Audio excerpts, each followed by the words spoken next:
Hey there, it's Sarah, author, speaker, and advocate for sustainable healing. Welcome to my YouTube channel. For those of you who are new here, I hope you find the information and resources useful. And for those of you who have been with me for some time, just want to say welcome back. Please make sure to like and share my videos, as well as hit the subscribe button if you haven't done so already, so that you never miss a weekly update. So this month, we're going to be shifting the focus back to pathological narcissism. That was kind of the original purpose of the site and also my channel. So we're going to talk specifically about pathological narcissism and loss of control, and what happens when a narcissist loses control over an aspect of his or her life. So the individual may act as if nothing matters, seemingly completely giving up and posturing when probed about next steps. Tension will be thick, and the narc will explode in response to any comment made about how to get out of the slump. This causes a victim to walk on eggshells around the narcissist because it raises anxiety, and the victim becomes unable to determine when the narcissist's next explosion will take place. So part of the disassociation might include new toxic behavior. This may include infidelity on the part of the narc in an intimate relationship, something that narcs are prone to and will turn to in times of need. So not only does this hurt the intimate partner, but it will also hurt his new target or her new target.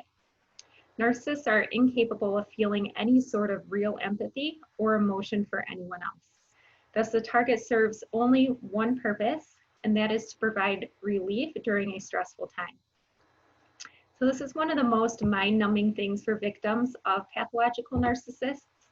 It is difficult to accept that an individual cannot feel emotion at all, and that they are essentially inhuman to the narcissist, the same way as any inanimate object is that exists to fill the narcissist's needs. So because of this, the narc will never be able to understand the pain caused by the infidelity in the relationship.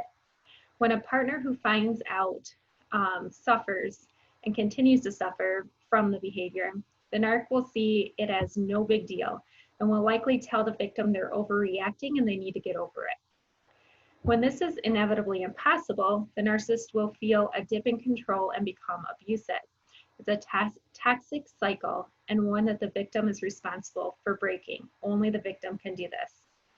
Another narcissistic response to stress and loss of control may be a redirecting of control to the victim, becoming more abusive than ever before.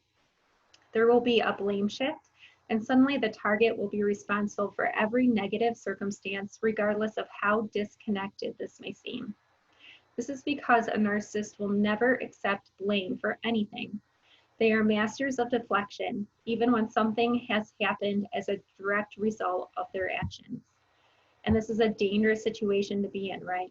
Primarily because the victim cannot fix the situation. It is beyond his or her control, and thus there seems to be no way out from under the narcissist's wrath. Intimate partners may be asked by outsiders why they put up with such toxicity. But those on the inside understand a relationship with a narcissist is a complicated web that sucks the victim in to the point in which he or she feels completely trapped. This is because the narcissist doesn't show their true stripes until a significant investment in the relationship has been made on the part of the victim. A narcissistic relationship typically follows three distinct phases, and that is the idealized stage, the devaluing stage, and the discard stage. In the idealized stage, the narcissist is a master of disguise, right? Learning every possible thing that they can about the victim to make them believe the narcissist is a perfect partner. So they will align themselves with this individual in every way, and the victim will soon believe that he or she has met their soulmate. This phase continues until the narcissist is certain that the victim is trapped in a very tangible way. And that could be physically, mentally, emotionally, and financially. Once this has been accomplished, the narcissist is satisfied that the victim cannot easily leave. So he will begin to test the partnership by devaluing this person. Devaluing typically starts off subtle, picking at certain traits, but not outwardly degrading the victim. The narcissist simply wants to test the victim's loyalty before full disclosure is made.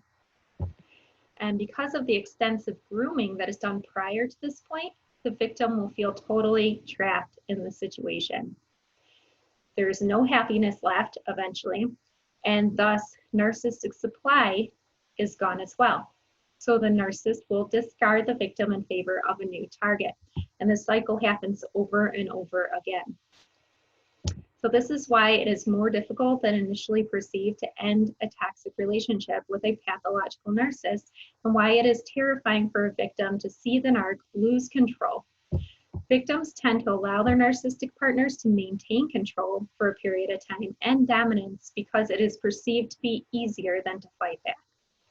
When something happens beyond the victim's control and makes the narcissist flip, it is a dangerous situation for anyone in that person's intimate space.